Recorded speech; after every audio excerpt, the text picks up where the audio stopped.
Welcome to American Education FM, everybody. I'm Dr. Sean Brooks. Hi, everybody. Welcome back. Okay, first of all, this is probably going to be a shorter episode. My apologies on the short length of this one. I just have a few stories to run through here. First of all, the jury selection for the Crumbley trial regarding the mother is taking place right now as I'm recording this. I plan on jumping into the Zoom call as soon as it's available and just kind of picking out what I can pick out. I know that Kristen is there too, and she's paying attention to it more closely, of course. I'm sure I'll have far more information to bring to you regarding all of this on Friday. But either way, she did say in the last episode on the Dangerous Info podcast with Jesse James that the Crumbley parents are being tried separately. And this, of course, is an interesting angle. Could be, again, that they're trying to pin the purchase of the gun on the father and blame him potentially a little bit more as opposed to the mother. Maybe they're going after the mother again for, I don't know, neglecting Ethan Crumbley throughout this entire situation. But there's a few follow-up points here that I want to make regarding the 562-page document, again from Guidepost Solutions, that summarizes this entire case. Or certainly summarizes the incident and what occurred in the days leading up. Again, there's a couple of things. First of all, I've finished the document finally, and it is, again, a must-read, I think, for just about anyone. It really does get you in the mind and in the minds of the people who work within these school environments and how much they cannot possibly manage and how much they can't handle. But deep down into the document, well into the 400s, the Guidepost investigators, again, reach their conclusion. And they openly state here, and it's titled Responsibility of Hopkins and EJAC. Again, this was the school counselor and the dean of students. They said, quote, "Finally, we believe that the counselor, Sean Hopkins, and the dean of students, Nick EJAC, who met with the shooter on November 30th of 2021, bear responsibility, along with the board, the superintendent, and the principal. Based on interviews with other counselors, it is likely that Hopkins did not receive sufficient, if any, threat assessment training.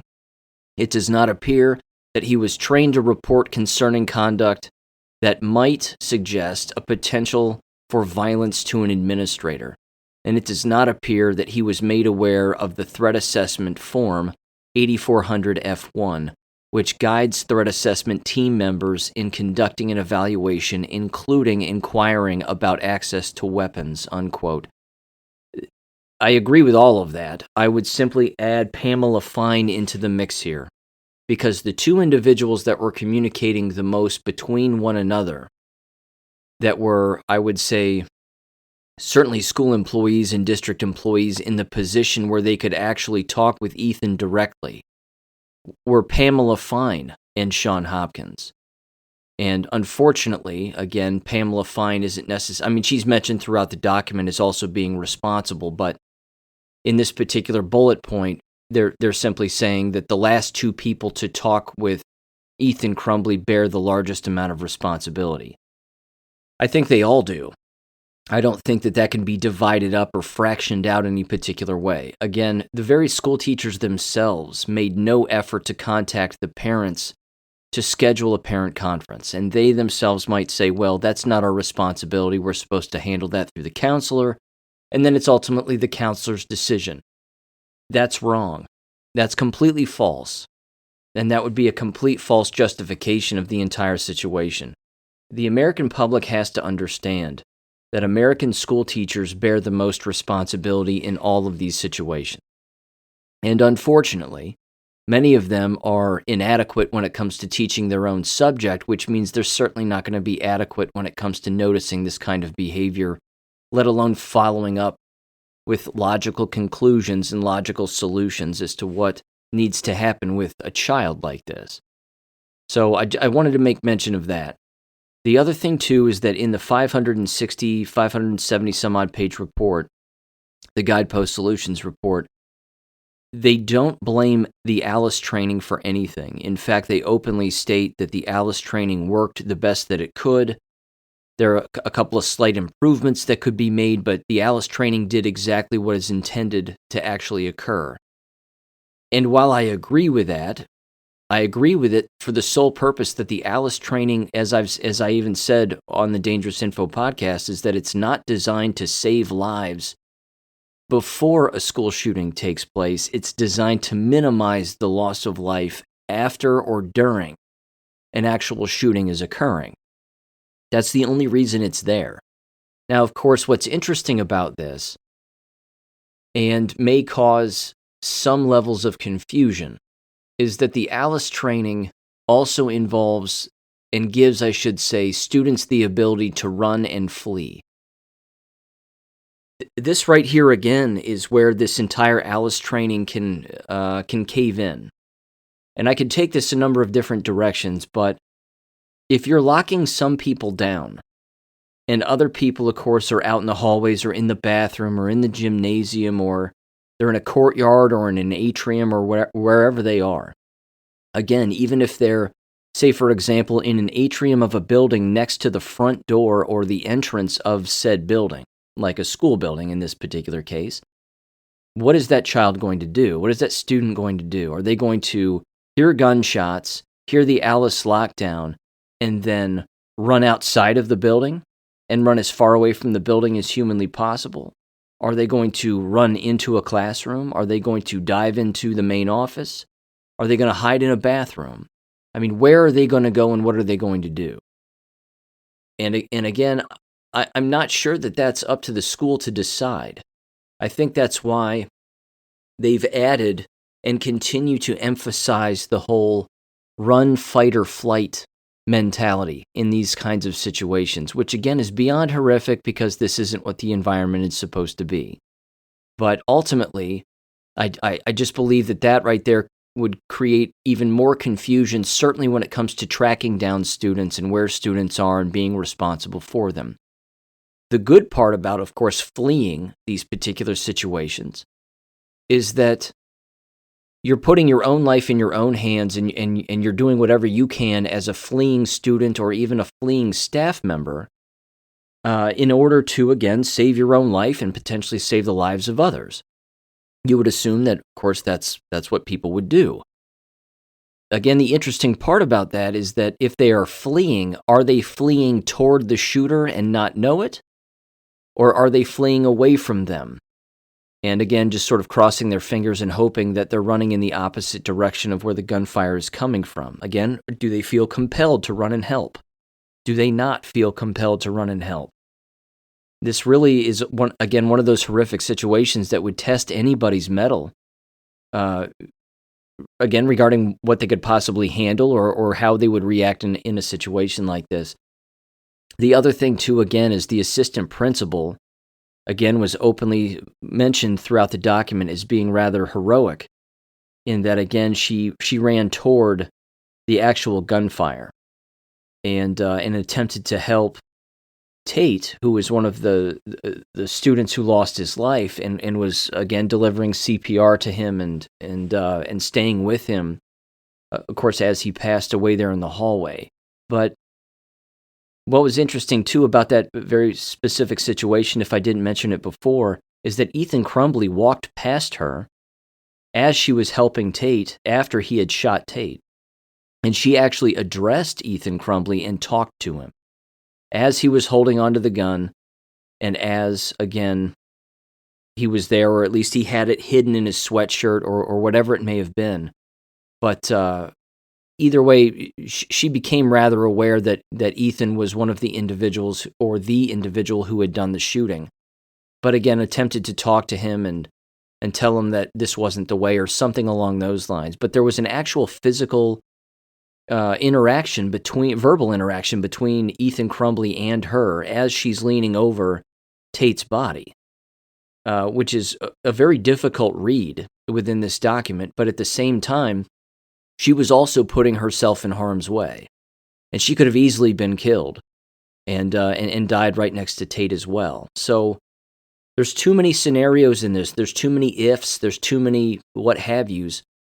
But there is one consistent thing that runs through this at the very end of the document, and it is that every single family that was involved in this all blamed the district and blamed the individuals who worked within the district, certainly the higher-ups, again, the principal of the building, the counselor, the superintendent, board members, you name it. They blamed all of these people for not doing their jobs. And this is, again, where it even gets more disgusting, I think. They blamed all of them for not even reaching out to them after all of this occurred. Again, the serious nature of that alone is beyond alarming. Any one of them, the superintendent, anybody, could have reached out to these families specifically and told them, that they were sorry, that they wish that none of this had occurred clearly, that they feel terrible, that no words can describe how horrible this situation is. I mean, they could have said a million things. And they made, of course, public comments during board meetings where they said, this is awful and this is terrible, but they never reached out to the families individually. And that could have been because they were told not to by their lawyers. I'm not entirely sure, but either way, it's in a moment like that where you have a responsibility to just be a good person and to just not hover yourself around lawyers and take every single piece of advice. How about you just stand up for yourself and you think for yourself once and apologize to these individuals and attempt to empathize with them, even though it's impossible at this stage of the game. But either way, that's my ultimate summary of all of that. There may not be a reason to necessarily reference it again in the future. Again, I highly recommend going over to the Dangerous Info podcast and checking out our discussion on that. Numerous revelations, again, a Chinese connection as well. And in fact, it was Kristen and Bobby, specifically Kristen, I think, who sent, in our text thread anyway, an image and a picture of a female who, again, is associated with, I believe, a neighboring university. I don't think it's Michigan or University of Michigan. I think it's Michigan State, if memory serves. But either way, it's an Asian female. Went to school and college, certainly college, in Michigan. And this right here again could be a communist connection with what's going on there, because one of the threads that runs through this entire thing is whether they be a Bolshevik Jew or they end up being a communist from China or what have you. These individuals, and it's in the Saul Alinsky playbook also, which I know that Jesse's familiar with as well, is that they don't want to. They never want to let a crisis go to waste. And this right here is a perfect inroad that they have to capitalize on this crisis. Certainly with the surrounding geographic areas Jesse laid out in his show, but also just the opportunity to take over a school district and communize it more than it already has been. Again, I can't emphasize this enough, that is the definition of Bolshevism and communism. That is the end road. That's the end game. The end game of what happens when you employ all of those communist policies and all of those Bolshevik policies and all of this watering down of everything and watering down of policy procedure and making excuses for kinds of behavior. The ultimate end is death. And it's already happened in that district, which means if you invite in more communists, you're going to have more death, because that's communism. That's the end game. That's it. You've heard me say Bolshevism always ends the same way. It's you up against a wall and a gun to the back of your head, and then a trigger gets pulled. That's the end game. That's the end goal. So for people to continuously send their children to those kinds of environments, and frankly, it's all of them. It's all of them. It's not just the one in Michigan. It's everywhere. They're all doing this. It's just the pathetic justification that people have when they sit back and they say, well, that's not going to happen here. Or, I know so-and-so who runs the district, or I'm friends with these people who work in this building, and my kid goes there and this won't happen. You have no idea what's going to happen. Not a clue. But having studied communism and Bolshevism for quite some time now, certainly since I would say 2014, I can openly tell you that the end is exactly the same for everybody.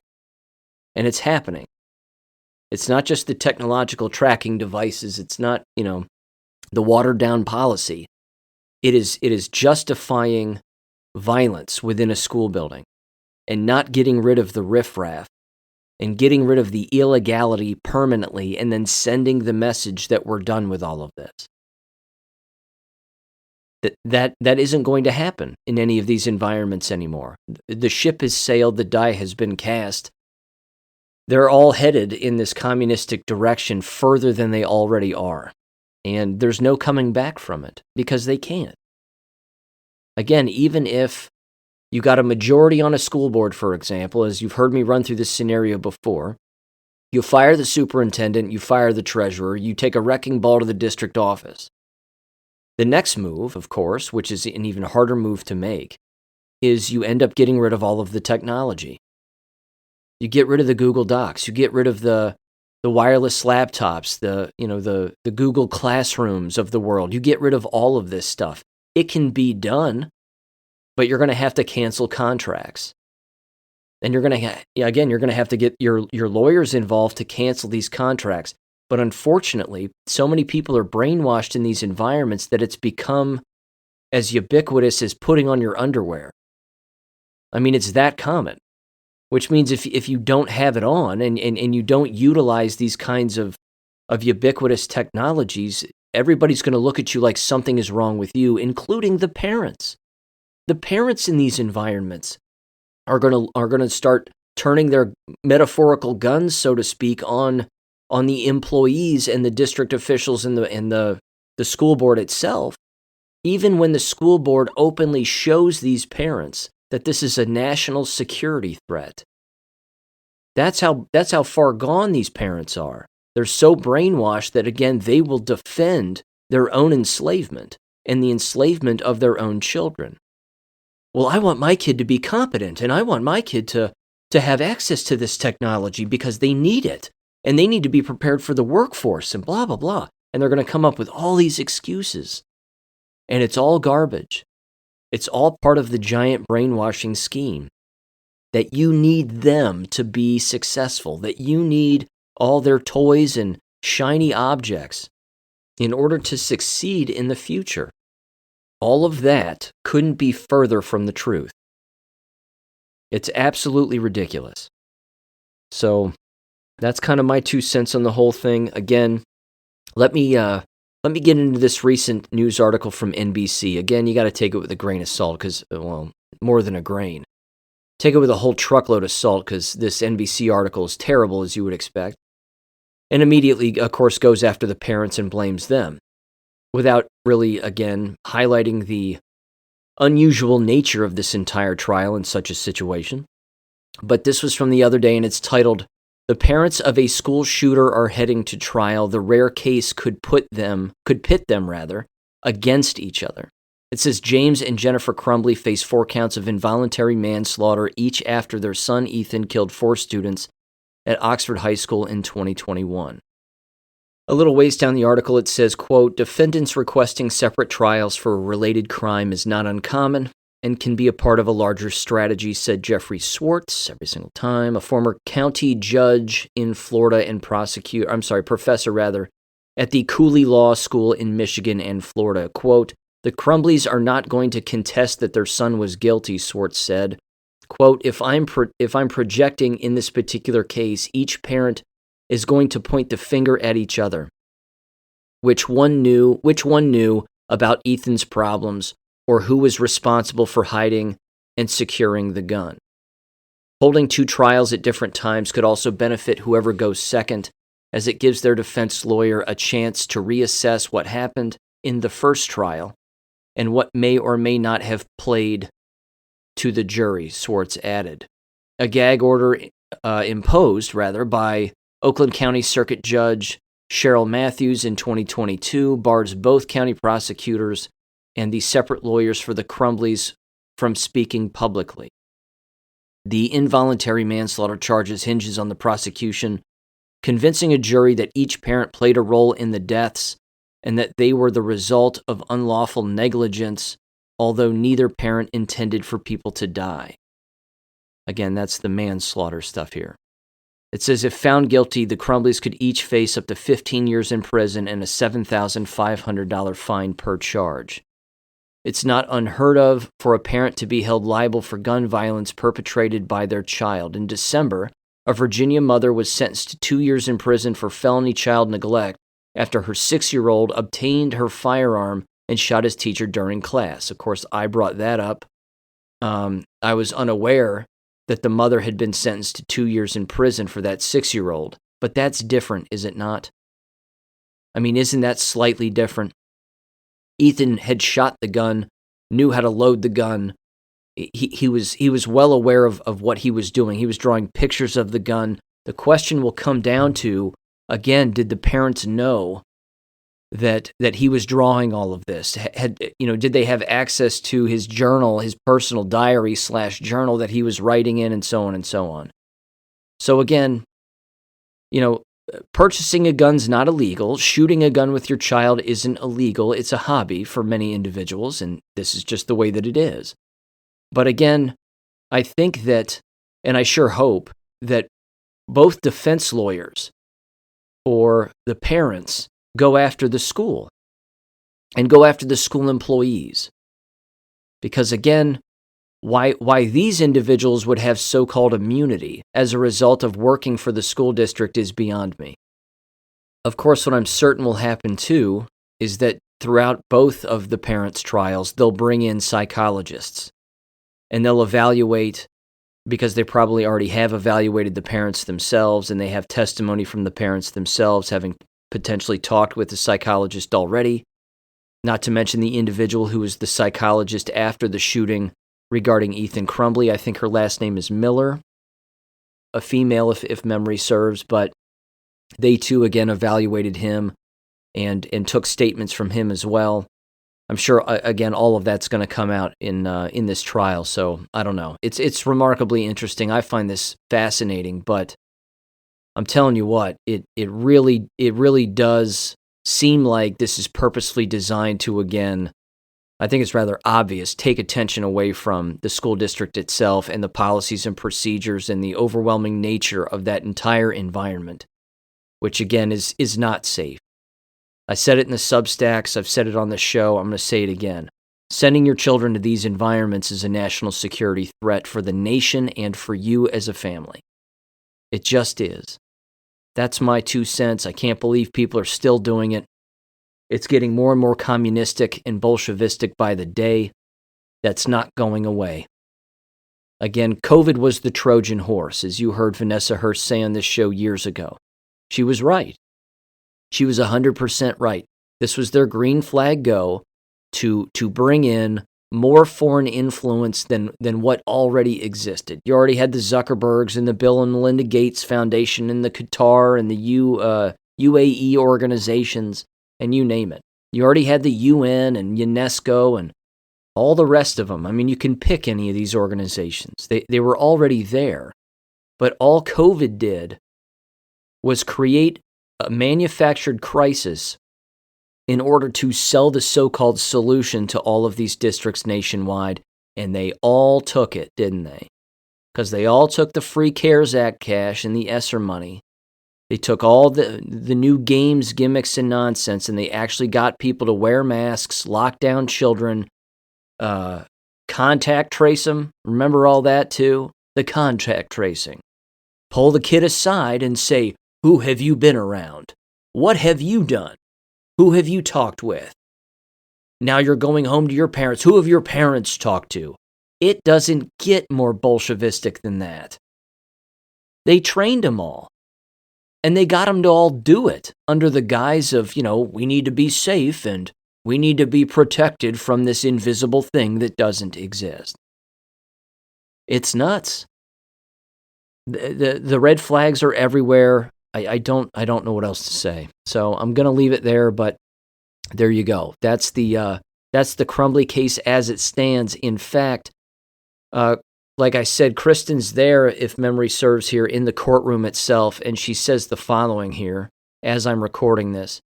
So it's going to be a little late, but anyway, she said that there are 350 jurors there. Today is apparently, today's Tuesday when I'm recording this, but Tuesday is the jury selection portion of this.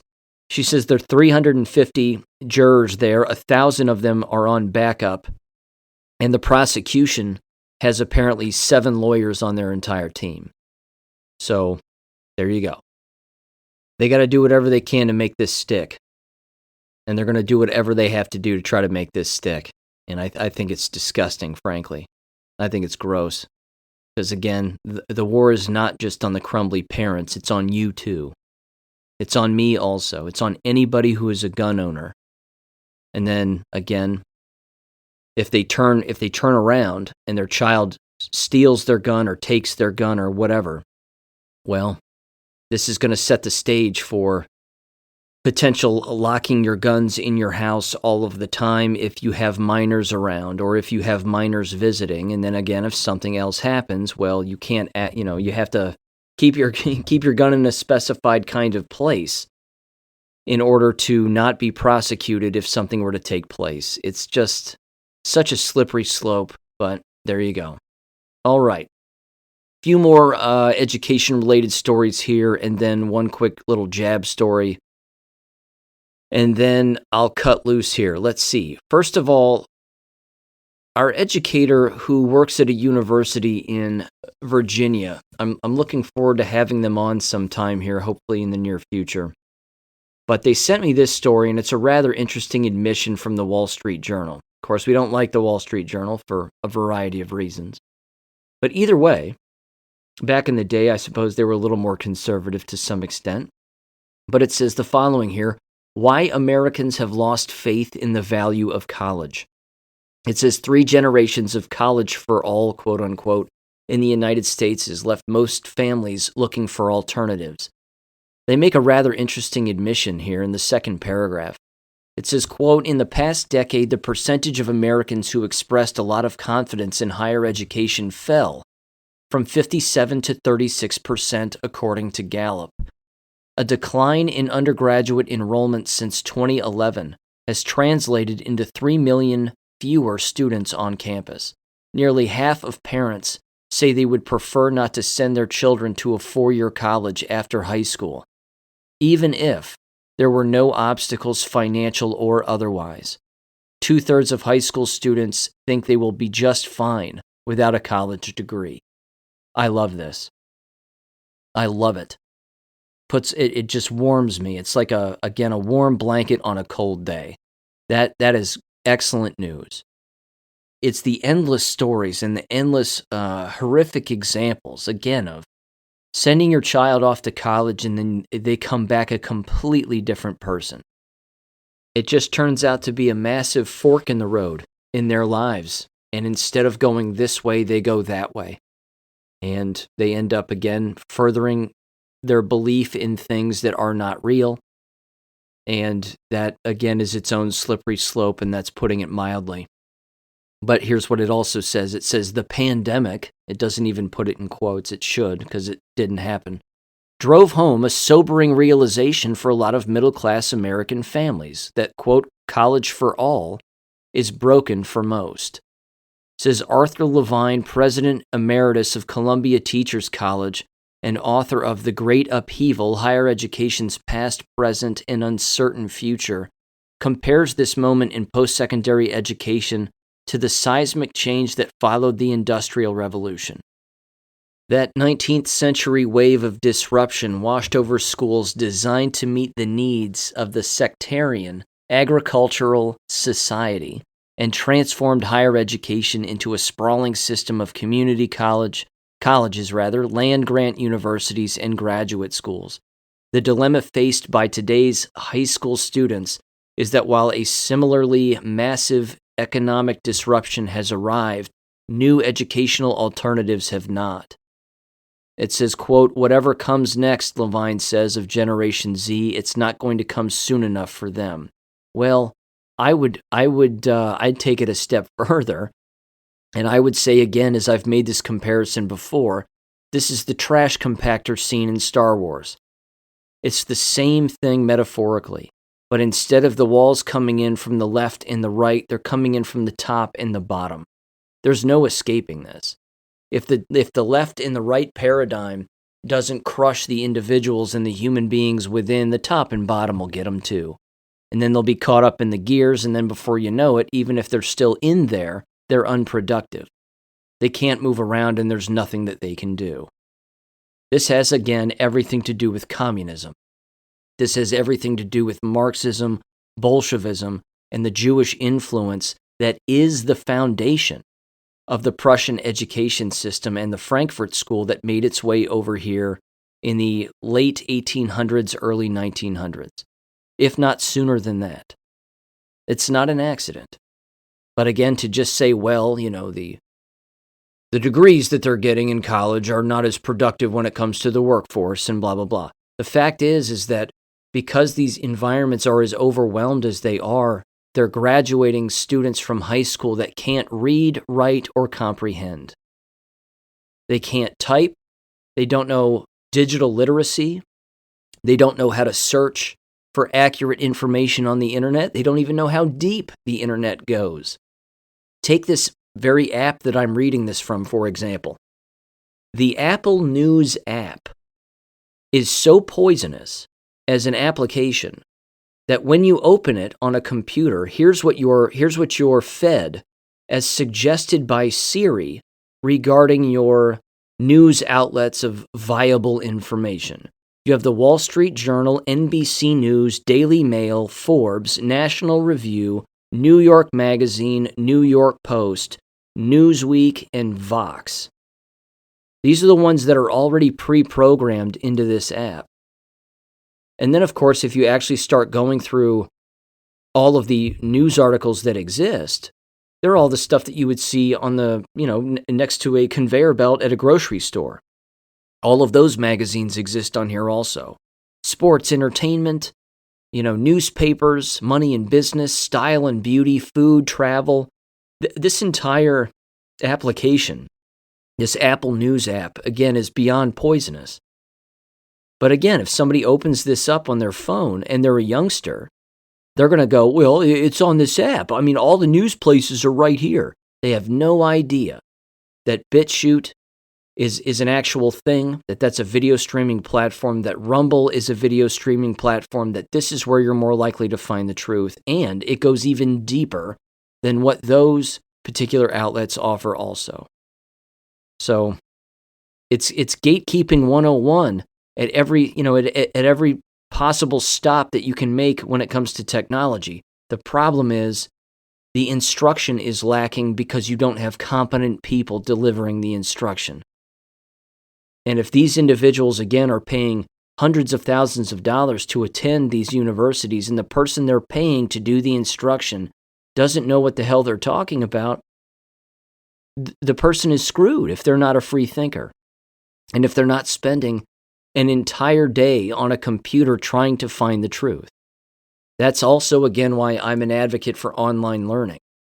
You have no choice but to immerse yourself in digital literacy as you are in an online environment. You will find the deepest, darkest, and yet brightest corners and elevations and dimensions of the internet that you can possibly imagine. And I should say this too, of course, this is rather common within the university setting. They never have courses that teach bias in literature and bias in media. And if they do, we know how they politically bend. They don't bend in certainly in a truthful way. They'll say, well, Donald Trump said this, and his son said this, and his administration said this, and now this is what the Washington Post said about that. So which one is true? I mean, again, we can take a guess as to the angle that the professor would take in that manufactured situation, but that's a real situation, and that kind of stuff does occur. But at the very least, and this is the positive aspect, is that less parents are sending their children to college environments, and thank God for it. Thank God. Because again, as that particular professor in that Wall Street Journal article apparently couldn't allude to, he doesn't understand, certainly in his book, he doesn't understand that the future of higher education is not uncertain, as he says. It's written in stone. The future of higher education is it will cease to exist. or it will only be for some who are either the most brainwashed or what have you, but even so, that's not a winning business model. That's not a business model that's going to stand the test of time. If Rome can fall, ladies and gentlemen, so can the brick-and-mortar institutions that have been responsible for brainwashing everybody since their inception. Now, I'm sure there was a time, certainly before the 1900s, when they weren't doing that. They were probably teaching propaganda as they actually were. They were teaching the dangers of propaganda is what I mean to say. The differences between good and evil propaganda. Again, you go back and take a college examination from the 1800s, every single one of us would fail it. We'd all fail. They're far too advanced. They were far too advanced back then, based on today's standards anyway. And therein lies the problem. The constant distraction of today has dumbed down endless people. And it's not gonna stop. It won't quit. There's also this here. This is rather interesting, rather gossipy, but it's something that's going on in Florida and remarkably disgusting, but it should also tell you, again, the nature of school board members and those that sit on school boards and the narcissistic personality disorder that these people have, which again was something that was brought up on the Dangerous Info podcast in our discussion the other night, and it also is certainly emblematic of what goes on within most school boards, certainly in Oxford, Michigan. There's no doubt about that. But right here with this particular Florida story, this is remarkably dirty and incredibly interesting. This is from the HeraldTribune.com. It is titled, "Continued Calls for Bridget Ziegler to Resign Dominate Sarasota School Board Meeting." The subtitle here, "For the second meeting in a row, public comment lasted more than 3 hours, dominated by calls for Ziegler to resign." Now, Bridget Ziegler is the wife of a Florida politician, Christian Ziegler, who was, I believe, forced to leave his position as a result of having or engaging in a sex scandal and a three-way with he, his wife, and another woman, if I'm not mistaken. Let me get into this, and we'll get into the background here. But again, his wife, Bridget Ziegler, is refusing to step down. And she's not even commenting on it because she's a narcissist.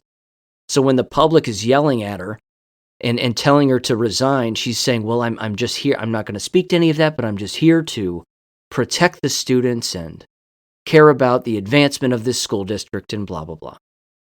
So here's what it says. It says, quote, "The Sarasota County School Board convened Tuesday for the first time since members voted to ask their colleague, Bridget Ziegler, to resign from her position amid a continuing investigation into an alleged sexual assault involving her husband, Christian. The meeting agenda contained 53 items ranging from revised district policies to joining a national lawsuit against social media companies. However, no item compared to the spectacle of the meeting's public comment time, which saw nearly 70 people speak for almost 3 hours, most asking Ziegler's resignation. Tuesday marked the second consecutive board meeting dominated by the Ziegler scandal, as the former Moms for Liberty co-founder and incumbent District 1 board member stands firm amid the boisterous calls for her resignation. Ziegler's husband, former Florida GOP chairman Christian Ziegler, was accused of sexual battery by a woman with whom the Zieglers previously had a consensual threesome.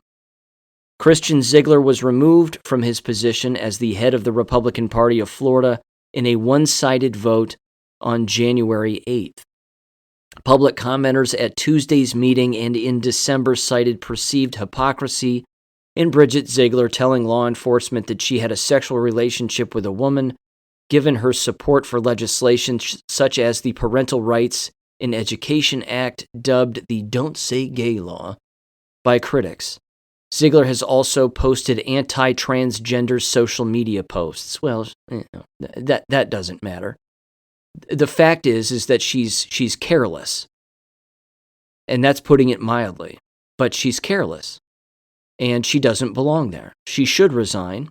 But again, she's a narcissist. This is what these people do. Again, the degeneracy that they engage in the bedroom and in the privacy of their own homes if it comes out into the public, these individuals should always step down because that degeneracy finds its way into their working environment, period. So keep the pressure on her. That's my 2 cents. I'm going to basically stop it there regarding the story, but they should keep the pressure on her. They should leave the district, of course. That should go without saying. But divide and conquer. Continue to go after her, and eventually she'll snap. Eventually she'll break. And so will the other board members. And then, of course, the divide and conquer strategy is contingent, rather, on individuals watching all of this take place and not wanting to even run for the position. Unfortunately, if someone does want to run for that position, even after all of that attacking, that person, again, would be a full-blown narcissist, and at face value could not be trusted, because only a psycho would want to sit in the same seat as Bridget Ziegler if she were to resign at some point. Doesn't matter, again, if they're left or right, ladies and gentlemen, these people are dirty. They're all dirty, and they all help each other get these kinds of positions. Again, you're the head of the GOP in Florida, and your wife just so happens to be sitting on one of the larger school districts and one of the larger school boards in Sarasota County. Not an accident. She was probably handed the position. It was probably given to her either via voter fraud or her pseudo-association with the old Moms for Liberty thing. Either way, okay. Which, by the way, I highly recommend you watch this. I'm not going to play it here on the show, although I probably could because you'd lose your mind. But if you're driving and you were to listen to it, you'd go off the road. Bounce into the last war video and watch the 12-minute clip between Joy Reid and one of the co-founders for Moms for Liberty talking about the degenerate books that exist in school libraries. I mean, your head will hurt. You will feel physical pain at the end of that conversation and throughout. It is exhausting. It's frankly just two morons having a conversation. And again, Moms for Liberty, good for them. They're well-intended, again, either with their activist movements and trying to keep the perverse books out of libraries. I mean, that goes without saying, but they could advocate for homeschooling. They could do that, but notice how they're not. Again, they could advocate for factual books regarding factual history being brought into libraries, but they're not even doing that. Again, I can see the middle road from a different dimension in this entire scenario. You're just watching these two fools, so to speak, argue about something that you don't really have to argue about. If there are perverse books in a library, in a school, or in a district that the district keeps advocating for, then leave the district. But again, Moms for Liberty isn't advocating for that. They're advocating for reform. Why? Because there's profit in reform. And if you're an NGO or a 501c3 and you're doing whatever you can, you have to find that niche and that little, I'm not sure what you would call it. You're finding that little avenue where you know you're going to get enough support to raise enough money to line your own pockets while maintaining an argument and a conversation that shouldn't even be happening in the first place. When the option to actually shut down such an argument is remarkably easy, and that's just leaving. But again, they're not advocating for that, so keep them at a distance, and certainly observe them maybe from a distance. I'll continue to maybe pay attention a little more to them than I have in the past. But again, they just sound like another NGO to me, and that's my take, but who knows? Okay. Cicely sent me this. This is disturbing. From Artesia, New Mexico, the artesianews.com. It is titled, NMDOH detects drug traces in wastewater at Artesia High School and Park Junior High. This is out of Santa Fe here. It says the New Mexico Department of Health has begun expanding its wastewater drug testing efforts at public high schools outside of Albuquerque area and Artesia High School and Park Junior High School were the first to be tested in the southeast corner of the state. It says the wastewater drug monitoring dashboard was established late last year in response to a public health order issued by Governor Michelle Lujan Grisham. Lujan, In response to substance misuse, quote, knowledge is power, and having more data about the presence of illicit substances in school informs our collaborative efforts at the school, community, and government levels, says Wuhan Luhan. The NMDOH began its testing program on 24 schools in the Albuquerque area with, here it comes, with 88% testing positive for cocaine or its metabolite, and 29% testing positive for fentanyl or its metabolite. 92% of schools tested positive for methamphetamine or its metabolite. However, it is not possible to distinguish whether those were the result of legal drug use, such as ADHD medications, or illicit drug use like crystal meth. I'm not sure it matters. It means these kids are drugged. Big time. It says, as for Artesia High School results, the NMDOH reported the following substances as having been detected on December 11th of 2023. Hydrocodone, methamphetamine, amphetamine, and benzoylicodone. No way I got that right. Don't care. Drugs. That's all we need to know. Drugs. Amphetamine was detected in testing conducted by Park Junior High. Metabolites are the chemical compounds that drugs break down into after they are consumed.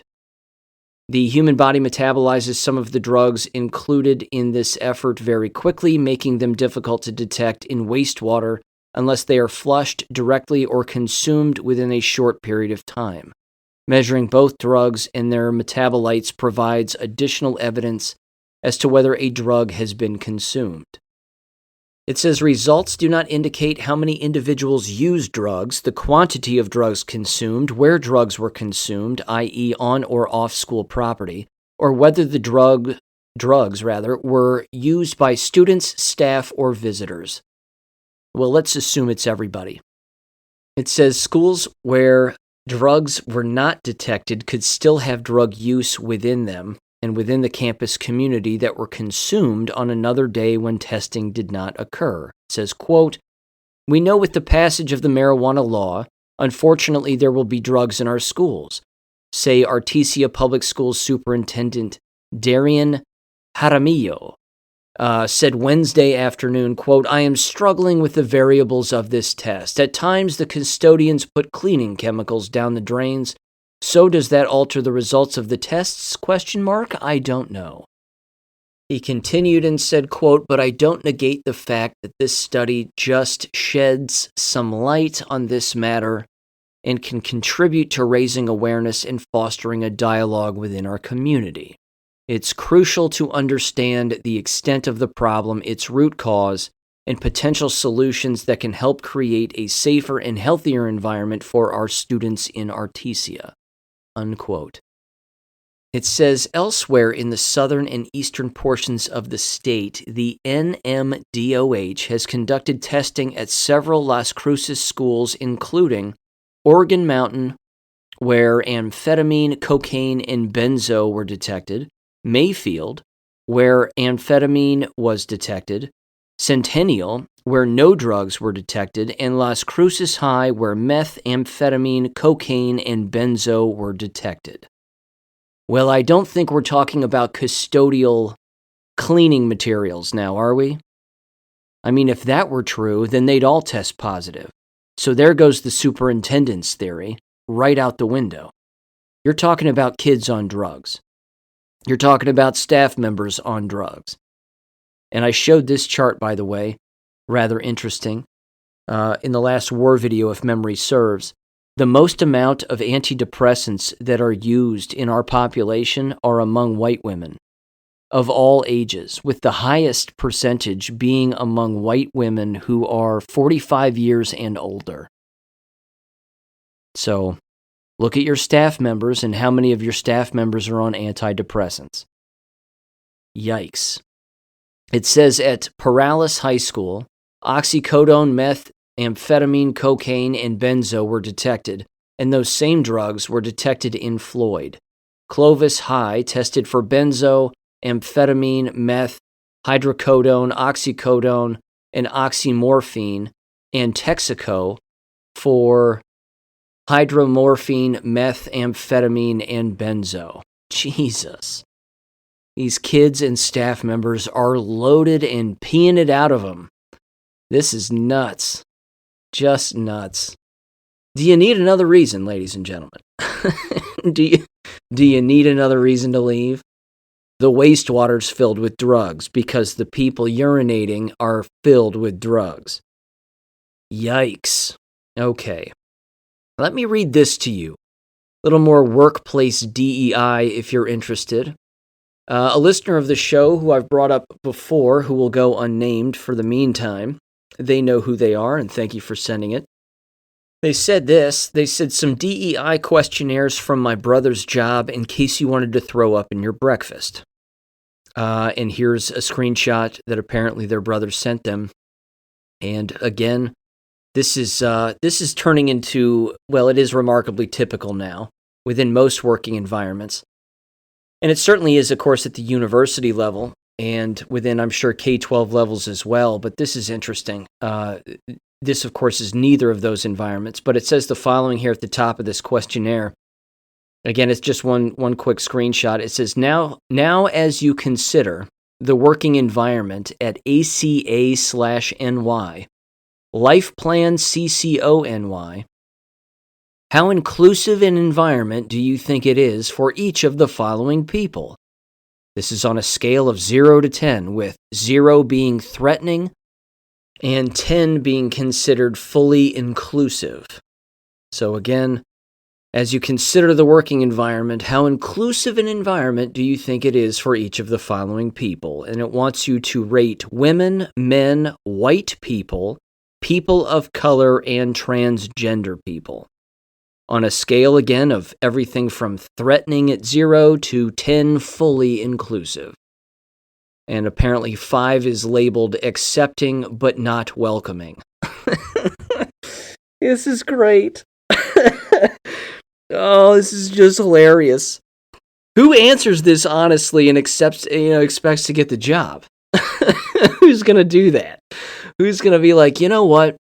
Accepting but not welcoming women. I'll give them a 5. Well, white people, fully inclusive because I'm white and, they're clearly the most productive. And then people of color, well, that depends. And transgender people get a firm 0. I mean, who's gonna actually fill this out? Again, doesn't this seem against the law? Doesn't it seem like all of this is just entrapment? I mean, wouldn't you fill this out if you were so desperate for the job, you would compromise your own integrity, and you would you would put a 10 for everything? I mean, wouldn't you have to? Again, if you even deviated 1 point. I mean, imagine that. Imagine you deviating just 1 point. You gave women, men, white people, and people of color, for example, a 10, fully inclusive. That's what you want the environment to be. But when it came to transgender people, instead of giving them a 10, you gave them a 9. Wouldn't people look at that and be like, why did they give them a 9? Or again, you pick any of those particular individuals, so to speak, and you just lay off 1 point or 2 points. Give them an 8 or a 9 as opposed to a 10. Who does that? Are they going to hire the person who puts white people at 0? And maybe puts themselves, if they're a tranny or or a black American or even an illegal, or and they're going to give themselves a 10? I mean, this is it's exhausting. This has to go away, ladies and gentlemen. It has to go away. It has to be illegal. We have to get back to a time when this didn't exist. We have to get back to that time. Or it's too late then. It's just too late. In fact, there was an article on Zero Hedge, believe it or not, that actually kind of connects to this. And I'm going to paraphrase it as quickly as I can here, just for the sake of brevity, but it had to do with more individuals, and I believe it specifically had to do with white people. It said more whites are quietly resigning from the working environment and basically doing just enough to get by. even if they are working within particular working environments, again, whether it be online, at home, or in an office, they're doing just enough to either get fired or just enough to not get fired. It's like they're walking this tightrope like all the employees in the movie Office Space. They're just doing enough to maintain an income without doing any more than what they're contractually obligated to do. And if they're leaving, they're quietly leaving their particular place of employment. They're not making a giant hubbub about it. They're not telling everybody how horrible the place is and how all of this DEI nonsense is a huge problem. But man, I mean, it really is wearing down on the psyche of the American worker. And it's beyond disgusting. And it has to be, again, done away with. It has to be illegal and made to be illegal. It's a direct violation of the Civil Rights Act. Over and over and over again. Why they get away with this is beyond me. Again, it's like, I remember a long time ago. I mean, hell, it was 10 years ago. I remember 10 years ago when I was an adjunct, this was the very first time I had to fill out something like this, and it was a workplace harassment and sexual harassment questionnaire. I had to fill this out before, I started working at Miami University as an adjunct, and I only did that job for a semester. But that was it. I remember sitting down and saying to myself the same thing I just asked here. What am I going to do? What am I going to actually say on this? Am I going to say, you know what? The best place to harass a woman is in the working environment. That's the best place. Nothing like grabbing a little piece of tail every single time I walk into the office, because as we all know, that makes the entire office more friendly for everybody and a more inclusive environment. If you're playing grab ass and you're doing this and you're doing that, I mean, who's going to answer it that way? Nobody. No one's going to say that unless a complete psycho who doesn't want the job. Not to mention, of course, and it goes without saying, you don't do that in the environment. You don't. It's illegal. It's disgusting. It's 1,000 other things.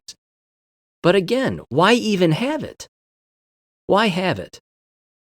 I mean, it's rhetorical. I know why they have surveys like this. They have them because if you end up harassing somebody or being discriminatory against someone, they always use these surveys to justify their firing you.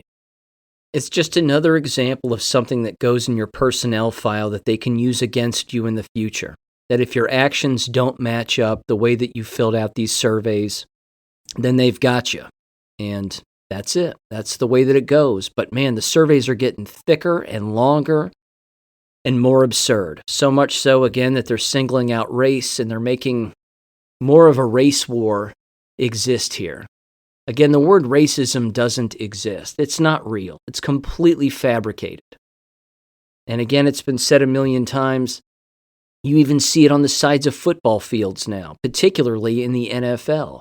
Have you caught any of those? Say no to racism.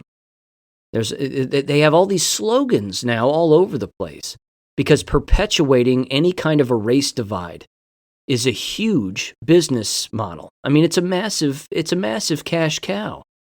They have to keep the race division alive. Too many people make too much money on it. And we know who's perpetuating it. We know who these people are.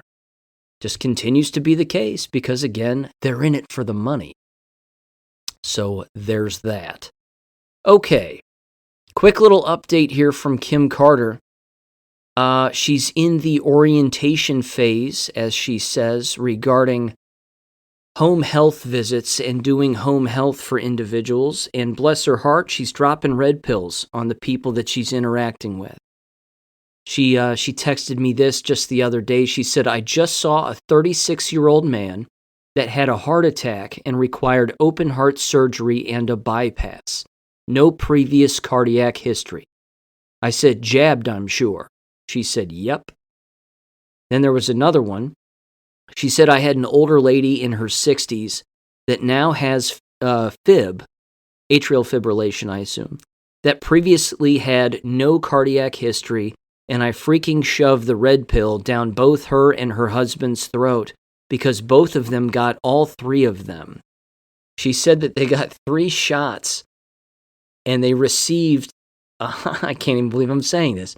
They received, both of them got a J&J shot, a Moderna shot, and a Pfizer booster.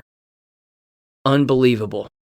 Absolutely unbelievable. But unfortunately, too, as we know, it is believable. These people are out there.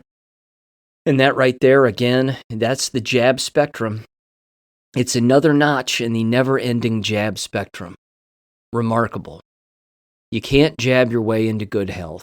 It just doesn't work that way.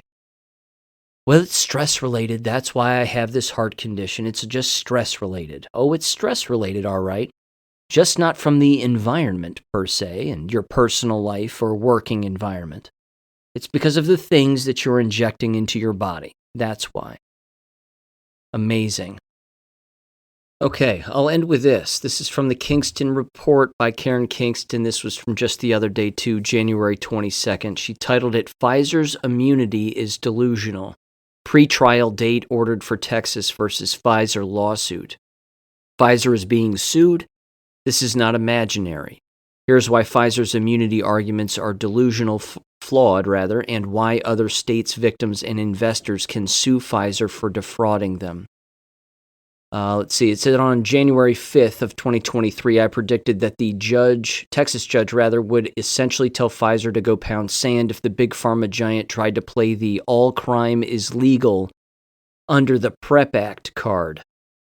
As per her December 5th article, Pfizer is going to be hard-pressed to find a judge in Texas that's going to, number one, set a new precedent by legalizing all crime in the state of Texas during an alleged national public health emergency, and two, forfeit his or her authority to rule on the Texas versus Pfizer lawsuit under the absurd pretense that Pfizer is going to show a judge their get-out-of-jail-free card and claim, quote, Your Honor, we're told by the U.S. government that we have permission to commit crimes in the state of Texas, including defrauding Texas residents with zero liability under the PrEP Act as a covered person, quote unquote. So, Your Honor, Texas can not sue Pfizer for 18 violations of the Texas Deceptive Trade Practices Act that we committed against 3.5 million Texans. You have no authority and have to dismiss the case, unquote. And she said, as she stated in that article in December, quote, it is truly imaginary play theater to believe that a Texas judge is going to let Pfizer get away with the unbelievably epic fraud that the big pharma giant committed against Texans. It's not going to happen. Again, time will tell on this. That's really about all I can say regarding it. There's no analysis needed. I just think time will tell. I fully understand, again, that it puts any judge really in a pickle. Like she said, they wouldn't want to forfeit their own authority over the case, and at the exact same time, they wouldn't want to legalize deceiving individuals. We know informed consent was never given. We know endless people in endless lines of work. Again, the medical industry, of course, clearly. Endless individuals within the military and, frankly, any other line of work where the shots were mandated or told that you have to take them or else you can't work here. Every single one of these environments should be on the hook for this. All of them. But it really is only going to take one case to break free here in order for the whole dam to crack. And honest to God, once that happens, everybody needs to have that particular case on their phone so that they can access it for any employer. Again, the people moving forward that have absolutely no idea that any of this is taking place is still overwhelming. These working environments still have no idea that endless people are dying from the shots. They have no idea that endless people are now being sued, and an entire state has an entire lawsuit, again, thanks to Ken Paxton, who they tried to get rid of, against Pfizer in order to hold them accountable for lying to people and keeping information from the public. And of course, they're keeping information from the doctors, but unfortunately, this might get the doctors off the hook too, which is really kind of a sad state of affairs, and sort of inadvertently protects them, because then they'll say, well, Pfizer lied to us. We had no idea. Well, when everybody's thinking alike, someone's not thinking. There's that old saying again. So there you go. I'll end with this. Just got this sent to me recently here. This is out of Michigan from True the Vote. It says, quote, "We're hearing new drop boxes are dropping in Michigan. If you see a drop box in Michigan or anywhere without capacity for monitoring, remote, no cameras, inquire with your local election official and also with your sheriff. Unmonitored drop boxes are a recipe for disaster. Do not do nothing," unquote. Yeah, you should probably just burn them. That'd be the quicker solution, don't you think? Or at the very least, again, if they have these drop boxes, there need to be citizen journalists now standing next to these drop boxes with their cell phones out, watching these individuals show up with stacks and stacks of ballots as they toss them all in. Get their faces. They'll be wearing masks, I'm sure. But actual citizens need to find these drop boxes and either, again, get rid of them or at the very least, monitor them on a day in and day out basis for when these ballots start getting filled out and just crammed into these boxes. Get the license plates of the people that are dropping them. Surveil them as much as you can. Gather all this information together. Communicate with your friends and whoever else that you're working with to do this. And then, pray that somebody's going to hold them accountable. But honest to God, we got to see something happen here. I've said it before. I'm going to keep saying it. Something monumental has got to break here and has got to give. And I feel like, again, it's either going to happen this year or after the inauguration next year, assuming that all things go swimmingly with the Donald Trump election. But, man, these governors have to get arrested. The people they're associated with have to get arrested. There have to be arrests. There have to be hangings, and we want to see them publicly. So there you go, ladies and gentlemen. With that said, I will catch you on Friday and hopefully have a few more Ethan Crumbley updates to bring you regarding the trial of his parents. With that said, I'll catch you on Friday. Thanks for listening. Peace. Thank you for listening to American Education FM. Make sure and check out AmericanEducationFM.com for more information. Take care and God bless.